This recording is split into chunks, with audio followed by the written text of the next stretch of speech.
We're good. Hey, sports fans out there, this is Coach Eric Johnson, the brand. And Coach Aaron Thigpen, the source. Aaron, we have a nice subject today for all these incoming freshmen that are probably entering their first week of high school now. And they're walking around campus trying to understand the lay of the land a little bit. They're there with 18-year-old people now, and they're trying to figure out, what do I do? And what do I train? How do I train? Where's the sports program at? Who's the athletic director? All that stuff.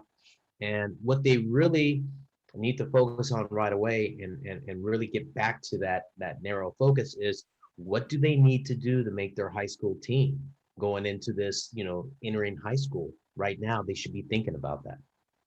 Yeah, I mean, we're in that time of year where, a lot of the freshman football players and baseball players and that sort of thing are getting on campus, and they're starting to do, or they have started some of their off-season training, and, Right. Cuts are going to be a part of that. Mm-hmm. And it's very competitive. And Right. one of the mistakes that a lot of these youngsters make is they just, coming from middle school, they don't really understand that there's a jump. Even in freshman sports, there's a jump, and that those opportunities are fewer, and there's more kids competing for fewer spots, and not everyone's going to get to play. It's not about everyone gets to participate. Right, exactly. And I think it, some kids, it comes as a shock, and so some will get discouraged, and others will use it as a way to fuel a fire that, they bounce back from and get ready for their sophomore year. So, there's lessons to be learned from it, but, if you prepare yourself and if you have the right, mental approach, I think you can weather it. Right. And I think, Aaron, a lot of times athletes don't know where to go. And this is a good opportunity, parents and athletes out there, ask the other baseball players or basketball players or those sports that are going to start in the spring or winter. What do they do? Who do they need to see? Who are the coaches? Ask those kind of questions with the sophomore players they may know, or the junior athletes or the senior athletes. Find out when there's going to be meetings, because a lot of those meetings happen in the fall, and a lot of the freshmen miss them. And, because they don't know any better. Maybe it's a good time to go introduce yourself to the coach, the head coach of the program, and just to introduce yourself and say, hey, what do I need to do? Do I need to be out here during the fall? Are you having a meeting soon to talk about the program? And find out all those things ahead of time so you're prepared. And so I tell the athletes out there and the parents, make sure you do that during the first week of school, or the second week before they really get going, because I'm pretty sure that the way sports are now in the high school programs, any type of athletic program has a syllabus or a time schedule that they go by during the year when they get on campus right away. Yeah. And that's a good point. Doing that work ahead of time and kind of finding the lay of the land definitely is a big part of it. But now, at least in our area, right, we're past that. and we're deep into it, or at least getting deep into it. Yes. And, so, I mean, what does an athlete do? I mean, some are going to be prepared because they did their homework and they did they trained over the summer and that sort of thing. Right. But there's going to be a huge number of kids who kind of didn't do anything. They're kind of showing up, and they're probably going to be like a deer with the headlights, in the headlights once things really get going, once they start to have to train next to those bigger, older athletes. And now that they might be doing full-time training where there's a lot more structure, there's a lot higher intensity and volume, how do you navigate that? From the training side, I would say be careful. Most athletes get hurt the first 3 weeks of training and tryouts. Right. And one of the biggest reasons is they're trying too hard with a body that isn't ready yet. And they're trying things that are probably new to them. Hmm. And so I always tell my kids when they're going to tryouts, say the biggest thing is not to get hurt.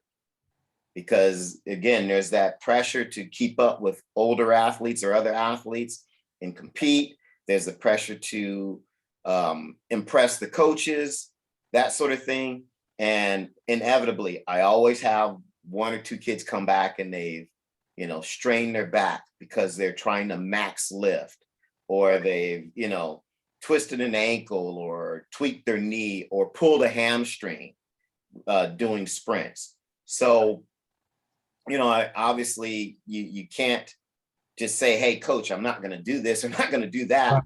Right. But the athletes need to be aware of where their body is at and their abilities at that point, and not try and push themselves past that. Because if you're worried about not making the team, you're not in shape, just imagine what your chances are when you're hurt. Right. That's interesting because I'm just having conversations with a couple of incoming freshmen this year in the school year. And, they told me, I practice 5 days a week already. I have a athlete says, hey, I'm going out for 5 days a week. There's a program and it's not mandatory, but that's really saying we want it. We want you to come. Right. It's open to anybody, but, obviously coaches want to get their looks early. And I just feel that, the athlete's going to go there 5 days a week. And I'm afraid that athlete may not be in shape because they haven't trained all summer, and it goes back to what you say is that, you go out there 5 days and you're just going after it, going hard. And if you do get hurt, it's at least 2 to 3 weeks on a minor setback. So, I told that athlete, I said, when you go out, don't kill yourself the first couple of days. Let your body get acclimated to the stress of, because they're going to lift weights. They're going to do running. They're going to play baseball a couple of times during the week. And especially if they've had a break from the summer, Aaron, and they're going to jump right back into it 5 days a week. No one's really telling them, hey, listen, go easy at the beginning. Any young player is trying to be impressionable. And by doing that, they tend to get hurt. So, again, that's a great point. I love what you said about that. And I think the second thing, Aaron, is that athletes need to really monitor and in their book, in their diary, write down how they're feeling every day. I'm feeling a little weak here, or I've been eating this, I've been doing these kind of things, just to get a feel of how their body is. And I think sometimes they get overwhelmed by high school and they just go and they don't stop and take account of what's going on a daily basis. And that can get them in trouble right away. Right. Yeah. And so basically you're leading into, the organizational side of it. And again, that's something we always talk about, is being organized and managing your time. And you're now juggling a lot of new things as a freshman. It's new school, new systems, and maybe the classes and new friends and all these things. And you've got practices on top of that. You really have to learn how to manage all of those things properly, so that you're getting your homework done. You're getting your rest and recovery. You're fresh enough for your workouts, all of those sorts of things. And so, recovery and time management are, important. And if you haven't practiced those skills prior to high school, well, you're going to need them now. And if you, haven't, you need to try and start, because an athlete's life needs to be organized. Right. The third thing is about from the technical side of the sport, whether it's basketball, baseball, soccer, golf, whatever, track and field, practicing your sport. And when you go out to those high school workouts, um, there's not tons of coaches out there, and there's only so much supervision a coach is allowed to do under CIF rules. Mhm. So the practicing of your skill set still needs to be done outside of Right. school. I mean, you need to still get your reps in, whether it's you come home, finish your homework, and get 10 or 15 minutes of drills in, or even on the weekend, trying to polish your game. Just by going out there and showing up, it won't be enough work because there's so many players out there, Right. and lack of coaches to support that under the rules, that players think by just showing up is good enough, you Yeah. know Yeah.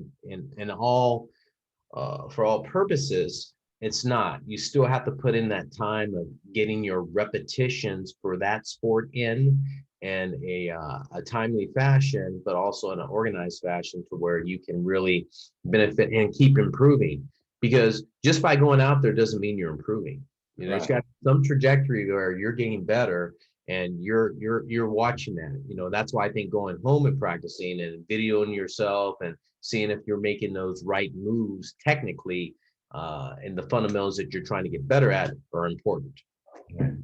Yeah. And let's add another one. Let's add, I guess we could call this the intangibles. All right. These are some things that you can do as an athlete that I think can help to set you apart from other athletes, from other words, from the herd that shows up out there. I mean, if you talk about, high school baseball out here, at this time of year, a lot of these schools have freshmen, you know, uh, tryouts when you've got 60, 70 kids. Absolutely. And so it, you can't always get a chance to showcase your skill because, like you said, there's not a lot of coaches. You're not going to get a lot of reps. So, what are some other things that you can do that might make you noticeable, that might set you apart? Biggest thing is being on top of what's going on. And what I mean by that is being coachable, listening, being able to follow directions. All of those things don't necessarily have to be in the front of the line, but you shouldn't be with that group of slackers. Recognize who are the workers, who aren't the workers, and put yourself with the workers. All of those sorts of things, the kind of positioning of how you navigate those workouts and practices. I think, good coaches will take notice. They'll say, hey, you're not the kid who's asking him just after he explained exactly what you guys are going to do.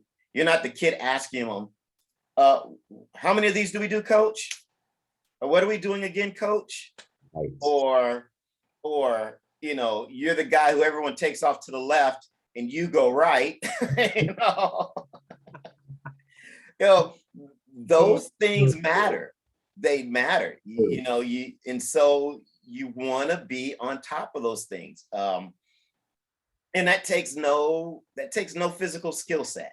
I'll say that all the time. I said those are the biggest thing that you can do as an athlete is have the ability to learn and pay attention, because that's what your practices are about. That's what your training is about. It's the imparting of information to you. Well, if you're, looking around, or you're playing grab ass and giggling in the back with a couple of buddies because they're joking around, coaches see that. They may not say anything, but they see that. And so, just those sorts of things, maybe helping out, cleaning up, that's not sucking up. But what it is, it's showing that, hey, this guy is engaged in what we're doing and he wants to be a part of this team. All of those sorts of things, I think as a coach matter, because it tells me, hey, this kid's vested in what we're trying to get done here. And he's on point. I don't have to worry about this kid goofing off, me having to tell him the same thing 3 or 4 times, because all of that stuff denotes or paints a picture of you as an athlete. Because do I want the kid who's always goofing off or always forgetting his equipment to be the anchor on my relay team? Or do I want that kid, in a pressure situation, there's 2 guys on base and he's up. Am I going to have a lot of confidence in that kid? Right.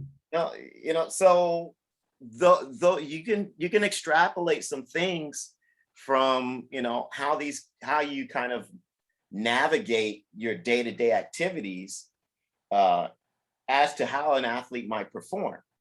Yeah. And it may not be true in all cases, but again, coach doesn't know you from the 60, 70 kids that have shown up out there. Mhm. And there's going to be ways that they need to disqualify kids. Yeah. I agree with you. You're really talking about, Aaron, the sixth tool in baseball. They always say you hit, you run, hit with power, throw, and play defense. And you talk about this intangible, which is a sixth tool. And I'm going to add one thing to it: your body language. What's your Yeah. body language, and what are you wearing out there? Are you wearing, some straggly clothes, and are you looking like a athlete playing that sport? Are you wearing the colors of your school? Are you wearing the appropriate uniform you're supposed to wear out there at the workouts? A lot of people just go out there and just, oh, do whatever I want to do. But the coach, like you said, looks at all those little things, and they do take notice. They take mental notes, and some coaches write it down because they forget. Yeah. And it's important. The sixth tool that's what, if you're even with another player that plays the same position or doing the same thing you do, Right. they go to that sixth tool and they will say, I'll take that guy all day. And would you want to lose your position because you showed up to practice in skate shoes 3 days in a row? No, you run that relay in a pair of Vans. Yeah. It's just, those are the sorts of things. I mean, even coming into my training center, I see kids show up, they've got surfer shoes on. It's like, right. You're not wearing the tools of the trade. How can you, Right. how can you get better? And again, I know things happen. Kids forget shoes necessarily, but those sorts of things can't happen because they're controllable. And again, if you go back to being organized, so every day you're getting your equipment together, you've got your bag, it's all set. Those things rarely happen if you're Right. organized. Right. Aaron, I think that wraps it up. You talked about that controllable athlete, and all those things are kind of important. Those things are within your power. So again, out there, all our fans out there, hey, this is Coach EJ, the brand. And Coach Aaron, the source. We'll see you.